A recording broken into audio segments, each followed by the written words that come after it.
Chris Scalzo here with Matt Howell. In this episode of The First Run, Matt and I are going to discuss Mid90s, the directorial debut from Jonah Hill, released from the production company that is A24, the First Run favorite. Let's all be honest and exceptionally clear about that. We're also going to discuss Gareth Evans' latest film, Apostle. The gentleman who wrote and directed the Raid franchise transitions into the horror thriller genre, and we'll see how successful that was. And then we're also going to figure out what we think are the 5 best films, or at least the 5 films that defined the 90s, of course, to tie in with Mid90s. So let's start everything off with a clip from Mid90s, and earmuffs, kids, because there wasn't a single clip available that did not include any profanity for this film. So just a little heads up. Enjoy. Oh my God. Skating like shit today, man. Looks cool to me. I'm Ruben. Stevie. How long you been friends with those guys? A couple months. They're really cool. They're so cute. They're like at the age before guys become dicks. You think you're pretty cool. You good? Your ghetto ass friends. You're just a little kid. You alright? A lot of the time, we feel like our lives are the worst, but I think if you looked at anybody else's closet, you wouldn't trade your shit for their shit. So let's go. That's why we ride a piece of wood, what that does to somebody's spirit. So cool. I thought we'd go out on that, hey, 5-0 as a little callback, Matt, to your youth. You're a tad younger than me, but I think maybe Mid90s is a little more in your nostalgia warehouse than it is for me. Sure. I mean, because you are an old man, that's for sure. Exceptionally so. So we have Stevie, right, played by Suni Suljic.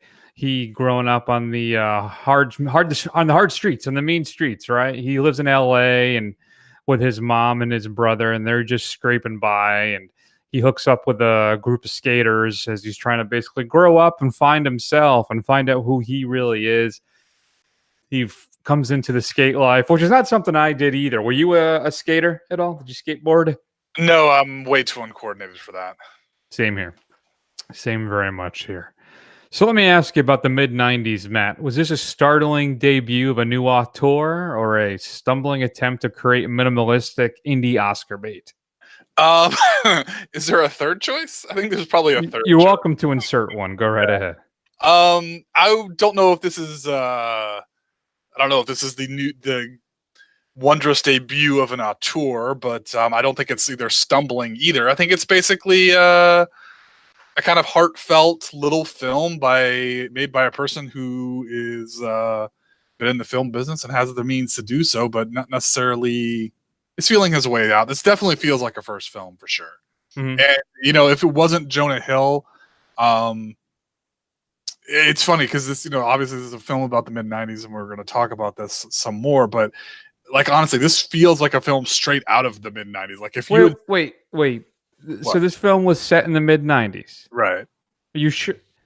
Were there any clues or tip-offs that would establish that this was really paying attention to the soundtrack cues a little bit? Maybe the first 20-odd minutes, which I'm basically drowning in 90s memorabilia or stuff, where at one point I'm like, all right, I get it. Right.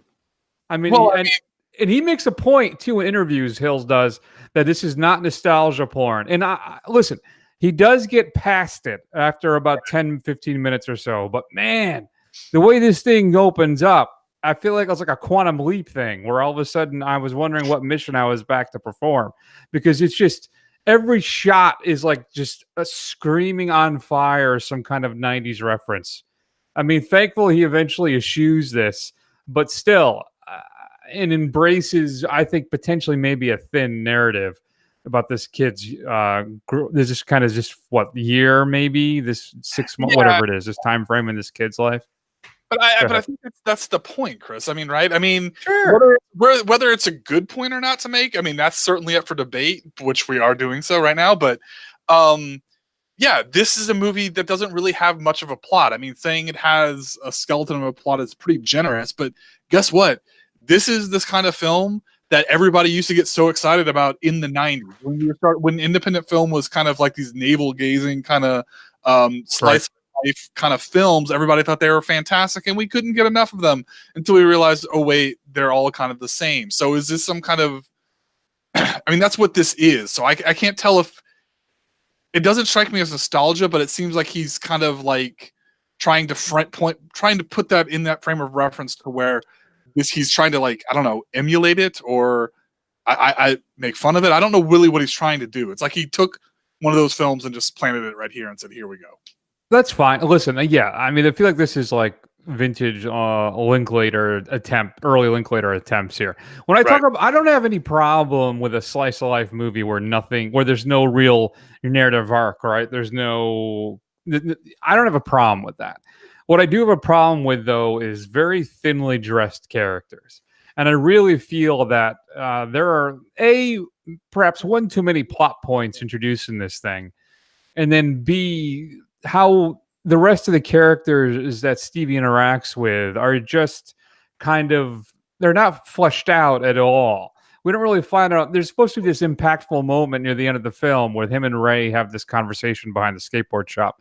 And actually hear a little bit of it in the clip. And for some reason, it just doesn't really hit with the gravitas that I think Hill wants it to. Mm-hmm. All right. And I think it's because these characters are so thinly veiled. They're so thinly dressed that there's no real emotional impact for any of it, unfortunately. Mm-hmm. So that's really my only problem with it. I think it's just a little clumsy, I think, at times. And even though he's more concerned with the story of Stevie and we get past all the 90s nostalgia, I just think the film would have been better if we got a little more in depth with some of these characters. I mean, this thing's only 84 minutes long, right? You know, so what's up with Stevie's mom? What's his brother going through right now? What's Ruben's family dynamic? There's all these things we kind of just fly right over. And I know maybe it's just to kind of flesh out Stevie's world specifically, but I just feel like we needed a little bit more out of that. I don't know. What do you think? Maybe. I mean, I will say this. I appreciated the quick running time. Some of these movies that we're going to see, coming up, getting pretty long, getting kind of a slog. It's getting tough. But I mean, I don't know. Maybe that was intentional. I can't say. Maybe, we're only shown the kind of that stuff insofar as it interacts with Stevie. I mean, really, it doesn't. Yeah. Really, it doesn't. I mean, if it's so focused on him, and if maybe it's just supposed to be like, when you're a kid, you're kind of oblivious to anything that's not directly influencing you. So maybe that's all you see. Maybe that's a conscious decision. You know what? That's fair. I didn't really think of it in that capacity. So that probably is a fair assessment. I don't know. For me, I ultimately couldn't really connect with any of the characters in this. I did with Stevie for the most part. So I guess in retrospect, then maybe that was indeed Hill's entire concern and aim, and if so, that would be successful. I just felt that I just felt he was introducing all these ideas, and they didn't really go anywhere. Right. That's all. And I don't know. I was a little underwhelmed overall by the film. I thought it was fine. I didn't find it that particularly special. Yeah. It was an interesting little, novelette into this kid's like 3-month window, whatever the time frame is for him growing up. I think in the 90s. So, yeah. Yeah, I mean, I have to agree with my esteemed co-host here. Although I get the distinct impression that if this movie was called like late 80s, he'd have a lot more to say about it. Yeah, I agree though. I mean, it's a competent film. Sure. Obviously, it's somebody who's really just cutting their teeth, and obviously, he probably is a little bit better at it than somebody would be who's kind of picking up a camcorder for the first time. Like, he's been in the business, and it's decent. It's a decent film. That's all I can really say about it. It's not earth-shattering by any means. It doesn't have any, major thing to say or big insight into kind of, us late 30-somethings, as the case may be. But I don't know. It's fine. It's fine. Yeah. No, I came down with a C plus for mid-90s. I may go to B minus considering your point about Hill's direction. So, and if I'm wrong about that, then maybe it deserves that B minus. But Sure. right now I'm at the C plus. Where are you? I'm gonna give it a B minus. I was actually going to give it a B minus. It's pretty crazy. We're right on point. Right back into the swing of things. That's right. Indeed. And I just want to point out that if we're keeping score at home, clearly the 80s was the best generation musically. Sure. Movies, horror. I mean, I don't know if you're going to come with a better decade for horror. But yeah. Though now's pretty good. Yeah, now it's pretty good. Yeah. Fine. Oh, by the way, I didn't tell everybody. This episode is specifically mastered for listening to while you are cleaning up debris in your yard after a tornado warning slammed through your town. So it's very specific. Thank you. Yes, it is. Indeed, it is. So if you had a chance to see Mid90s, shoot us an email at feedback@thefirstrun.com. We'd love to hear your thoughts. Matt, here's what's coming up on Blu-ray and DVD this upcoming Tuesday, November 6th. And I think this is the big release of the week, though, well, I'll let you decide. But there's two of them that I think you'll have to make the call on. Wow! Elastigirl, there you are. Hello. I didn't... Wow. Come on, get yourself together, Karen. Hi. My superhero name is Boyd. I just want to thank you for being you. And okay. What I can do, is this.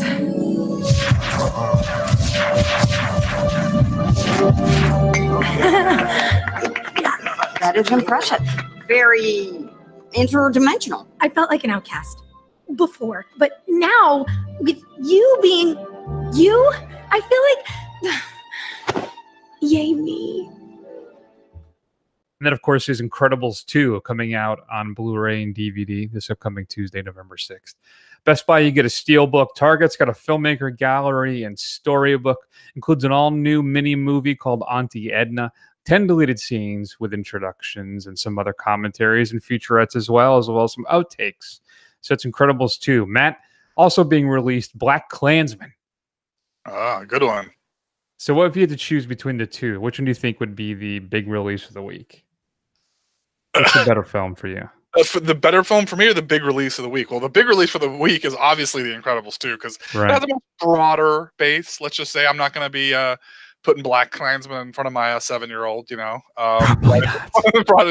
at this time. But I would say Black Klansman's a better film for sure. Yeah, I would agree with that as well. That includes a discussion session with Ron Stallworth, Jordan Peele, and some members of the cast, along with Spike Lee, and then an extended trailer as well, which features Princess Mary, Don't You Weep. Also being released, I think I may have mentioned this previously, so I think I may have been pushed back, but Christopher Robin, the only film I've seen twice this year in the theater. That's because my wife adored it. And it's coming out with a Target storybook and some in which a movie is made for Pooh. Pooh finds his voice, and Pooh and Walt become friends, as well as Pooh and friends come to life. The second viewing, it actually was much better than I enjoyed it the first time. The first time I found it very just morbid. Not morbid, that's not fair. Just kind of dark and maybe a little heavy for kids. But still, now's your chance to catch up with it. Loving Pablo, Academy Award winners Javier Bardem and Penelope Cruz unite in the extraordinary story of a volatile love affair between Colombia's famous journalist, Virginia Vallejo, and the world's most feared drug lord, Pablo Escobar. I'll let you figure out who plays who. And then New to Blue, Criterion is giving us the story of Chikamatsu, one of a string of late career masterworks by Kenji Mizoguchi in the early 50s. The story of Kikamatsu, also known as The Crucified Lovers, is an exquisitely moving tale of forbidden love, struggling to survive in the face of persecution, set in 18th century Japan. Includes a brand new 4K restoration, new interview with actor Kiyoki Kagawa, as well as Mizoguchi, the auteur behind the Mutaren scene. It's a new audio essay by film scholar Dudley Andrew. And I believe that the Barnes & Noble 50% off sale is live right now. Scream Factory is giving us Sleepwalkers. One of my best friends, Terry, loved Sleepwalkers. I remember not being that big a fan of it. The cat movie, the Cat People movie. Yeah, the movie is god awful. That is an abomination. there you go. Well, now you can see with a brand new audio commentary with the director Mick Garris, as well as Matt Shanamick, the star. New Feline Trouble, an interview with director Mick Garris and some other behind-the-scenes making of stuff. Dick is being released. This is the Michelle Williams, Kirsten Dunst, Richard Nixon film on Blu-ray. Target exclusive releases for Stranger Things Season 2 in 4K, as well as regular Blu-ray and DVD. Includes VHS case, just kind of like the last one, and some behind-the-scenes photos. And then some releases getting put on 4K, Matt, for the first time. Air Force One, Wreck-It Ralph, Law-Abiding Citizen, Season 1 of Sherlock, and of course, the greatest superhero film of all time, Superman, the movie. Which I don't think I'll be getting, because that will be the third or fourth time I've bought that on Blu-ray. Definitely the fourth time. No, fifth time for home purchase. VHS, DVD, Blu-ray, and then I just bought about 2 months ago, they released the TV version, which is like 3.5 hours long. Oh, okay. Your straight to DVD pick of the week is Mother Krampus 2 Sleigh Ride. That is SLY Sleigh Ride. It's Christmas time in Cleveland, Ohio. And 4 young ladies are on the verge of completing their mandatory 30 days of community service. With only one night to go, they are required to make a series of in-home visits to the older and less fortunate. At their final stop, they are introduced to a pleasant older woman who graciously welcomes them into her home for the evening. However, as darkness falls and the cold settles in, they begin to realize there's far more to their seemingly innocent host than meets the eye. Mother Krampus 2 Sleigh Ride. Matt, what should we be streaming this week? There's quite a bit of good stuff out there. I had to make some choices, but I'm going to go with... I'm going to tie it into the second part of the show. The Raid Redemption is available again on Netflix. Gareth Edwards, I think, is it his first film? I think so.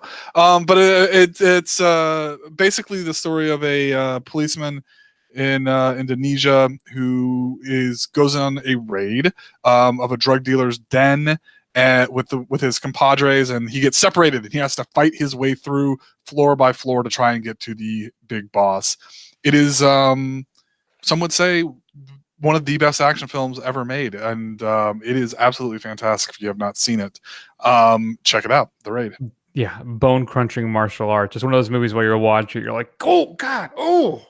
So that's how good it is. Also, I want to point out Children of Men is back on Netflix as well, if you haven't seen that. A modern classic, I think. And, of course, your weekly reminder that Black Dynamite is on Netflix. Weekly. We're going to keep telling you, people. I'm not messing around. It's not like we haven't mentioned Children of Men a few dozen times on the show over the years, too. So that's a fair point. All right, let's go ahead and move on then, and let's talk about Apostle. But first, a clip. The world thinks you're dead. And until I found you, I thought the same. That ransom letter, it was addressed to him.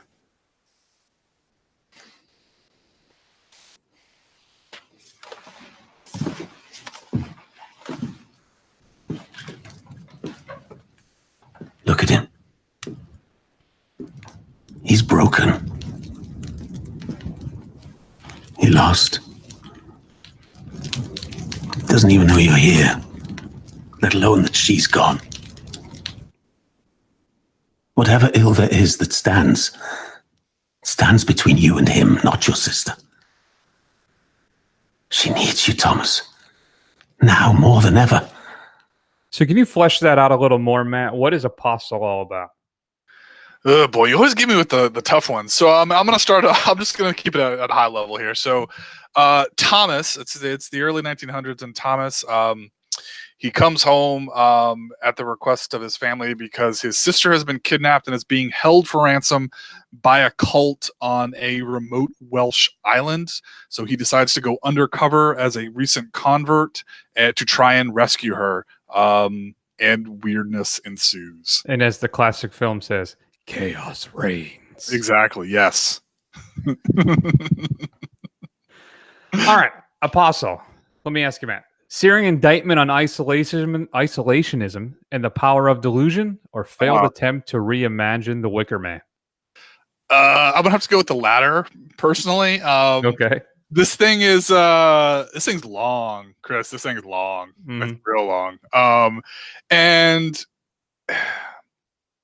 the reason it feels so long is because it's so all over the place. Like, I'm like, where is this movie going at this point? My boy,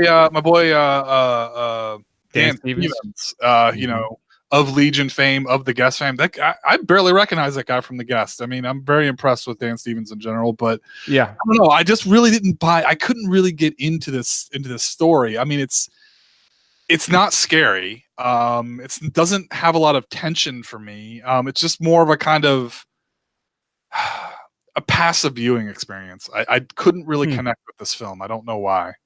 Interesting. Yeah. I rather enjoyed this thing. I felt start off like gangbusters too, man. The way Evans set this things up, you know, I think we're in for a hell of a ride. Now, it may be a little inconsistent sometimes, you know, but I thought that the gothic horror of it I think it features some truly arresting images too. But I don't know if I think you may be right about the running time. I think it's paced as a slow burn, particularly with its narrative, which we don't mind, right? We call it deliberate pacing, which is okay. That's fine. It's just that maybe you could trim about 10-15 off of this sucker, but I had no problems with it really at all. I think I enjoyed the subtle narrative too, poking at the kind of the current stress inducers, particularly running right now in the UK and Europe. You know, as I said earlier about isolationism and the reliance on the outside world or people to kind of get away from all that, but as your own society crumbles, I don't know. And I did, as I also stated in the opening question, it was a little reminiscent for me of the classic horror film, The Wicker Man. Not the Nicolas Cage one, folks. Dear Lord, if that's the only Wicker Man you know, you are doing yourself a massive disservice. But if it has any real weakness for me, I think maybe the climax was left me a little wanting. I found it a little underwhelming. Yeah, I mean, I guess for something that's so, we'll say, generously, deliberately paced, the ending seems so rushed. Like, it just seemed kind of haphazardly thrown together. Well, I didn't find that. I just felt it underwhelming. I didn't feel rushed by it at all.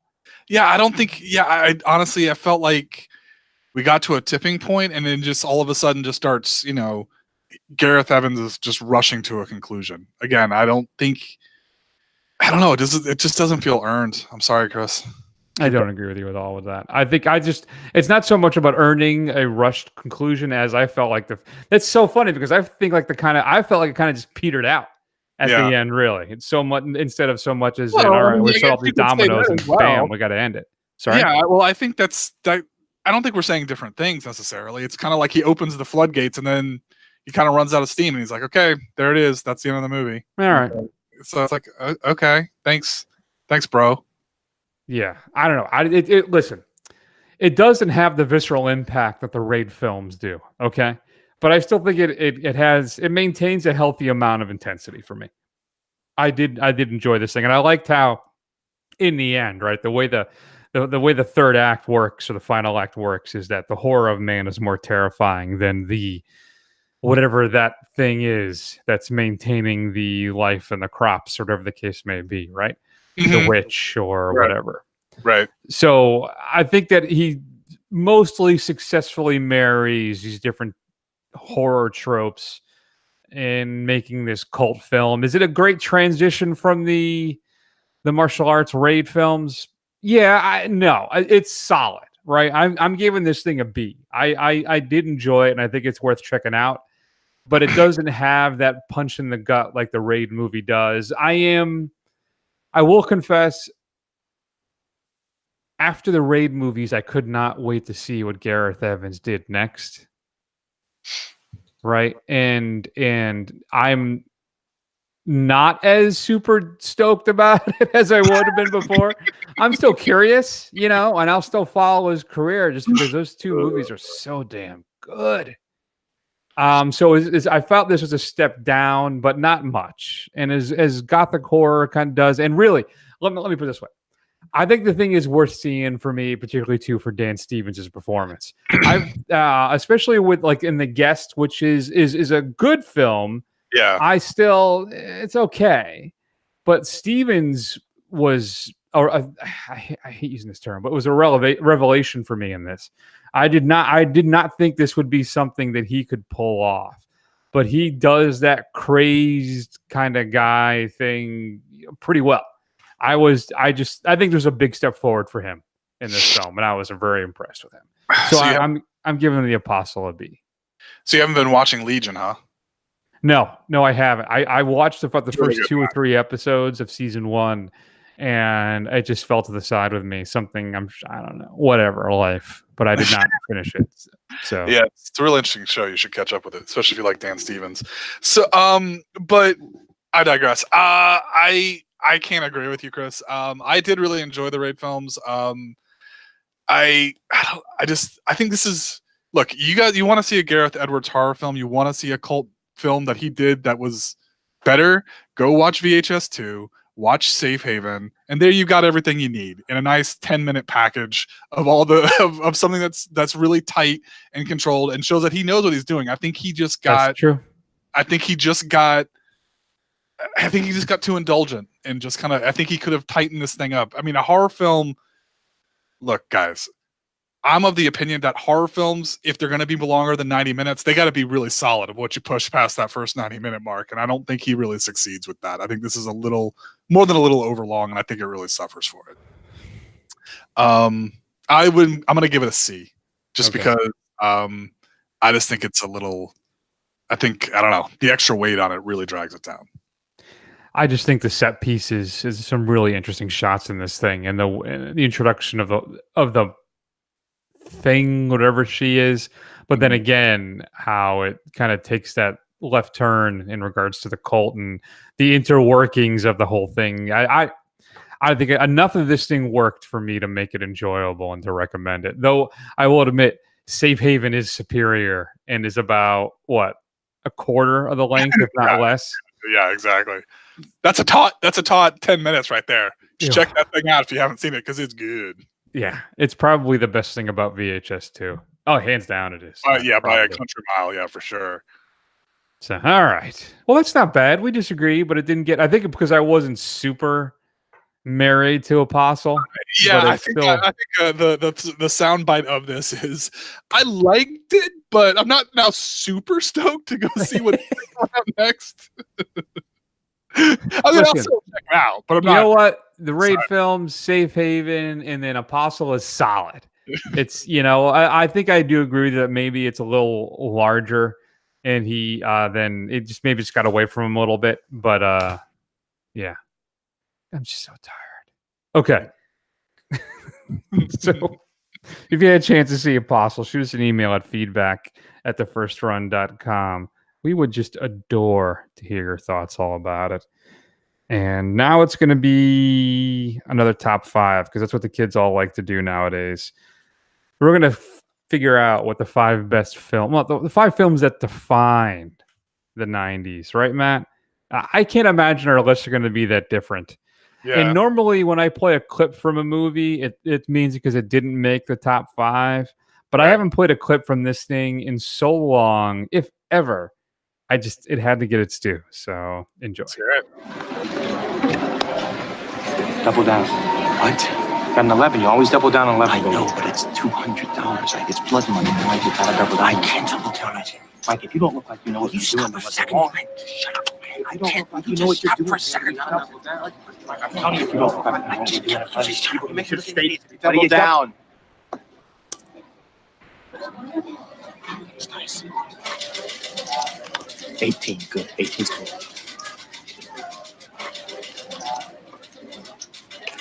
12. 16. 21. Double down. Swingers. Go ahead. You loved Swingers, didn't you? I was never a big fan of Swingers. I was never a big fan of Swingers. I never really got the appeal. It is. So Swingers, why it's important for the 90s is that it was what ushered in the swing revival in the 90s. All right, was basically all because of this movie. Now, it didn't last long, unfortunately. Wow, I wonder why. I loved it. And if I were to watch Swingers today, I'm sure there are some issues I would find with it, particularly in its treatment of women for the most part. But still, it's not disrespect. Well, okay, all right. Listen, Swingers is flawed, but I love it, and it was very impactful for at least a good 2-year window, at least maybe 3 years in the 90s, and it was vastly, majorly impactful for me. I saw this. Did I see this in the theaters at Cinema City? I think I did. So it's my number 5. I just felt that it had such an impact on me, and as I said, it revived swing in this country for a short window. So it needed to get a shout out. So Swingers is my number 5. Did you go swing dancing? No, I don't think I ever did. I did start dressing like Mikey and Trent for a while. Oh, did you? Bowling shirts and oh yeah, I still have one or two. Oh wow. I just love that. I just love that whole era. Outside of the rampant sexism and racism, I think the 40s and 50s were a high water mark for style. Just those two little things that you have to worry about. When guys wore suits and fedoras and all that, yeah, man, that look. Cary Grant is like my hero. So yes. All right. Okay, interesting pick. It's the wrong pick. Didn't even make my list at all. So my number 5 is the Blair Witch Project. Came out in 1999. And why this is important is not only is it, well, for better or worse, and most would argue worse, it's one of the kind of what kicked off the found footage genre. But why I think this is important is because this is really the first film that really harnessed the power of the internet for the first time and created this entire viral marketing campaign before anybody knew what a viral marketing campaign was. And it was so successful. And it's something that we're still seeing today. And this is really the film that kicked it off. It's a really good horror movie. It's obviously it's required viewing if you haven't seen it, but I think that's why it's really important for the 90s. No, it is an honorable mention with me. And if I wasn't being such a nostalgic idiot, it probably would have been my number 5, but still. But yeah, swing dancing. How dare you? We're going to have a lot of that. Keep going. So I have 2 action movies that redefined the genre in the 90s. One came out in the 90s, about 91, was it? And that's my number 4. Terminator 2. I mean, it basically changed what blockbuster action movies were.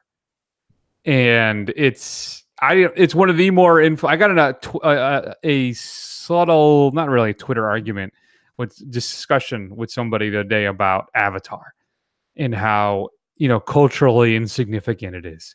And his response being, well, they made a theme park out of it. Well, yeah, just because it made a lot of money and they needed something to make a ride out of. How many people do you see wearing Avatar t-shirts, dressing up as the Na'vi for Halloween, having birthday cards and birthday cakes with Avatar and all this stuff? Because, they just announced the title of the 4 planned sequels. Okay. Well, I'll tell you this, though. I was at Disney recently, probably a few weeks ago, and Pandora World kicks all kinds of butt. It is awesome. And the rides in there are awesome. And just not for nothing, to get on that main Avatar ride, it's like a 4-hour wait. We went there before the park opened. We were there a half hour before it opened, and the line was already out to the parking lot. Yeah, but waiting to get onto this ride. So are you thinking people are going to Disney because of Pandora World, or no, what I'm saying is that Disney, I can't say anything about how good.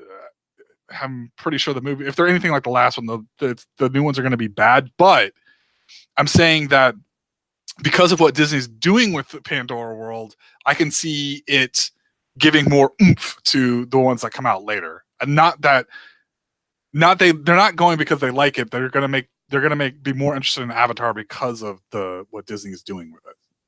Maybe. My point basically is if you're going to have the largest box office film of all time, you think you'd see a little more being generally in the cultural lexicon than it really is. Sure. Outside of listen, most of including Terminator 2, even though it is a roller coaster ride of a film and a hell of a lot of fun, Hollywood seems more concerned about the technological advancements that Cameron introduces than they're more concerned with the quality of the films themselves. Mm-hmm. Now, typically they're still good, though Avatar is not. Right. it's the leaps forward is what everybody seems more interested in.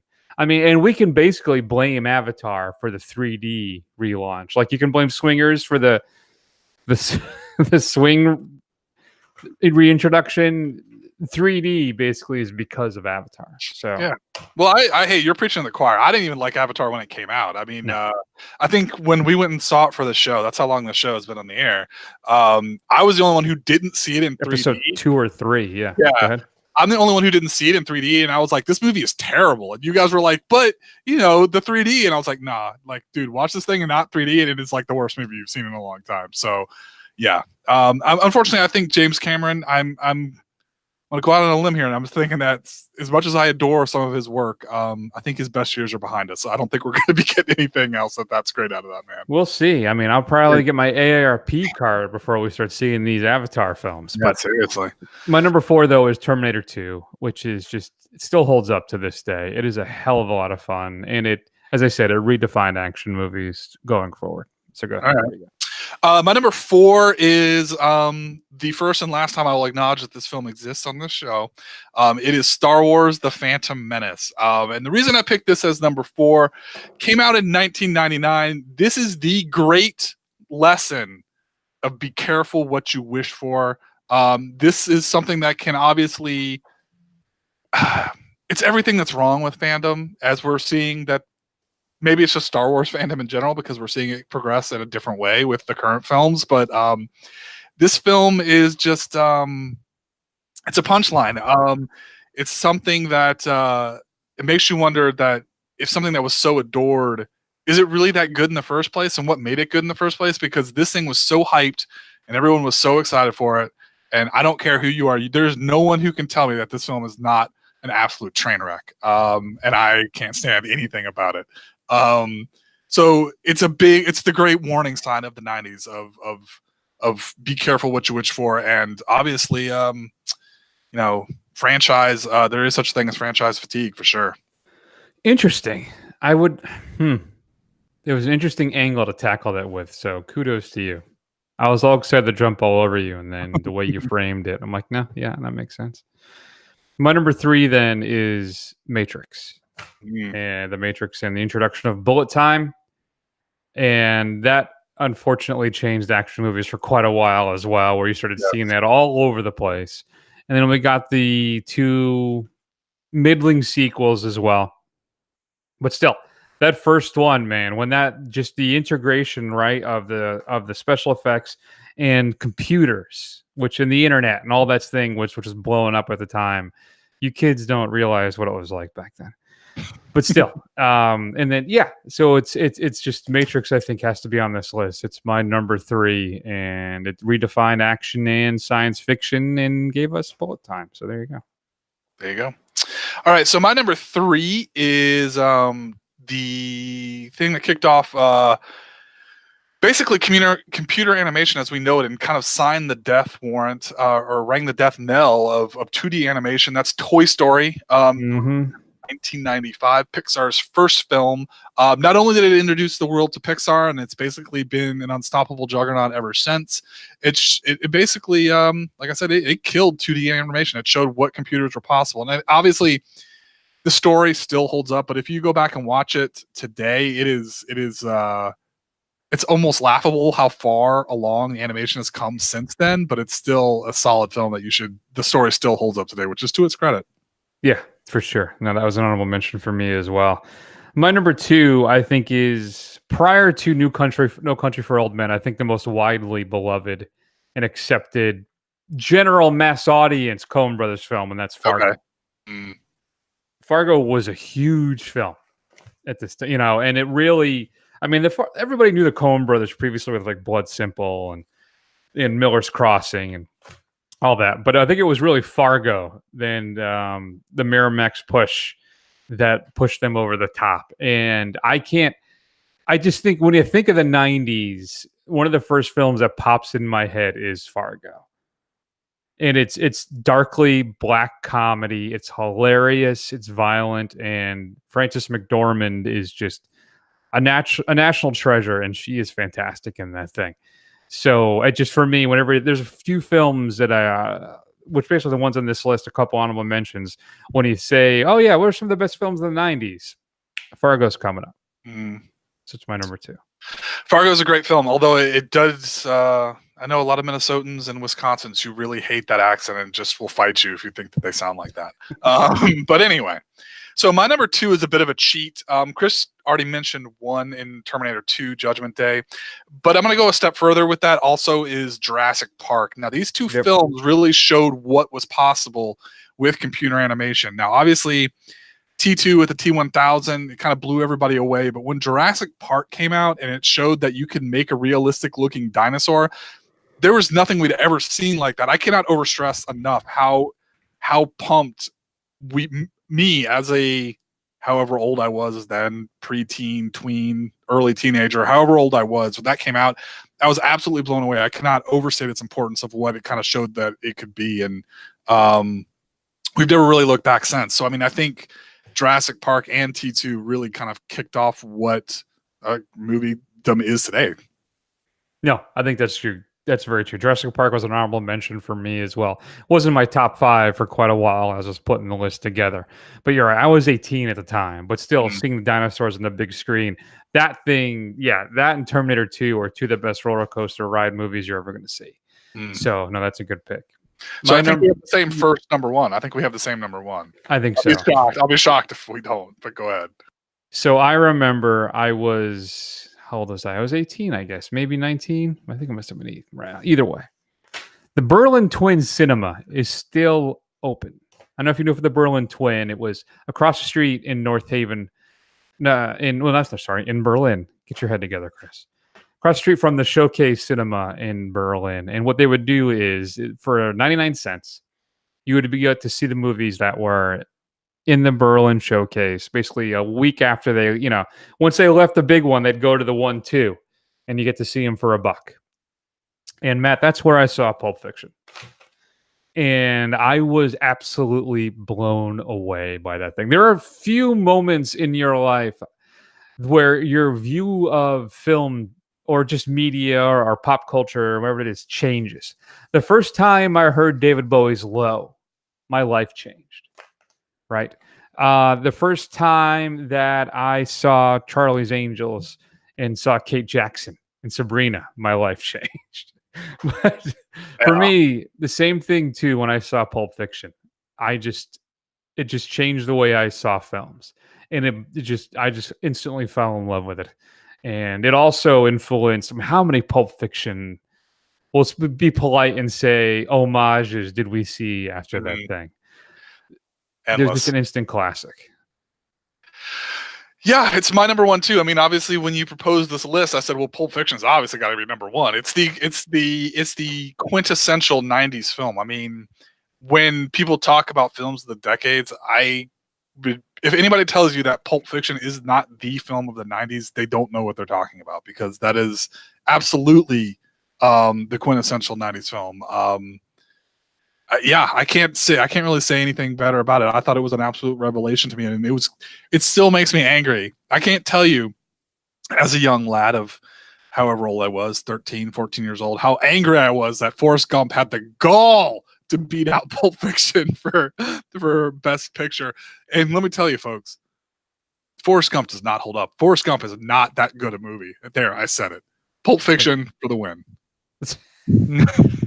No, I thought, what was the Shakespeare in Love year then? I thought that was it. Was that Pulp Fiction? Am I getting confused here? I'm pretty sure Forrest Gump was the one that beat out Pulp Fiction. Let me see. So what was the Shakespeare in Love one?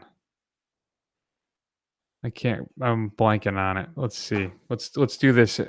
Hang tight, everybody. Yeah. Best Picture. Better like dead air on a podcast. Yeah.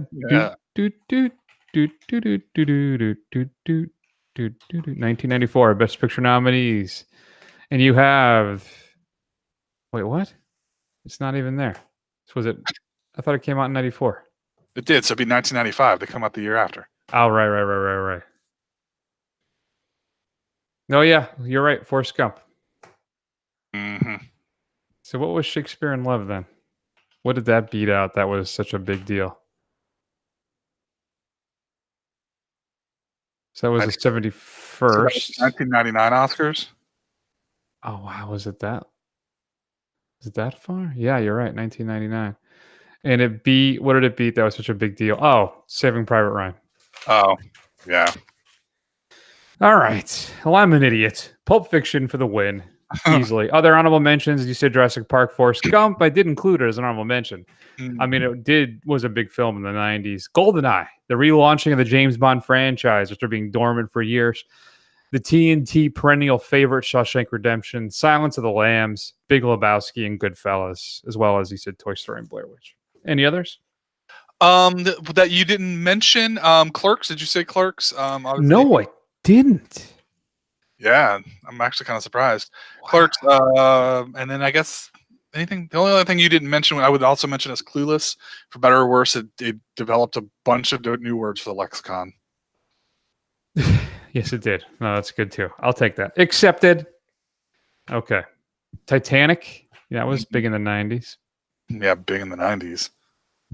I still like American Beauty. I don't care what anybody says. Doesn't hold up as.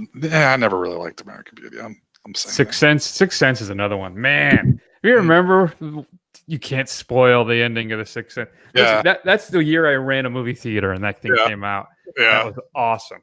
Yeah, well, you know what was weird about the Sixth Sense is that I saw Fight Club first, so then I already had that twist in my brain when I went and saw Sixth Sense. I wasn't as blown away by it. Fight Club ruined the Sixth Sense for me. And then 1992, Scent of a Woman, Scent of a Woman, when we get that classic. Do it. I know you want to do Al Pacino thing. Wait, it's from Heat, though. Is it? Does he do it in both films? No. Scent of a Woman is hoo-ah. Hoo-ah, yeah. Heat is Heat's my favorite line then, and that's from the 90s as well. Yeah. You got great ass. Al, you are a treasure. What happened to you, man? What happened? Michael Corleone is such an understated, beautiful character, and he just became a caricature. That's it. That's all he is. Good times. Good times. What are your favorites? What do you think? What movies do you think define the 90s? Neither of us mentioned Babe. What's up with that? So shoot us an email at feedback@thefirstrun.com. Matt, next week. Doggy. Next week. Suspiria. Mm-hmm. The reimagining of the Argento classic is upon us. And Bohemian Rhapsody. The story of Queen, focusing on, of course, Mr. Farouk Balsara himself, Freddie Mercury. This is going to be a big one for me. I love the original Suspiria, one of my favorite films, and I am one of the biggest Queen fans that you will ever meet. So this is going to be a challenging week. And at some point, too, we're also going to discuss the original Suspiria as well. So it's Suspirias, plural, as well as Bohemian Rhapsody. And I know we promised it a couple weeks ago, but Mia from Mia's mini movie reviews on Twitter is going to be joining us. She's very excited to sit in with us. We're very excited to have her. So that's what's coming up next week. It's going to be crazy. So make sure you tune in. Find us on Facebook and Twitter and Instagram, YouTube. Do a search for The First Run. Scroll. Eventually you will find us. Go over to Apple Podcasts and give us a quick review. Why don't you share some words? We'd love to hear them or read them. And I will read them during the show because that's how you're going to get other people to help find the show. And that's going to be the big show for this week, Matt. Let's go ahead and take an extended break, and we will see you all soon.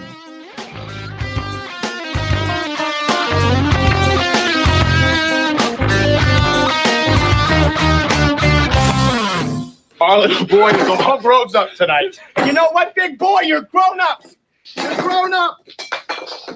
Yeah, I did that.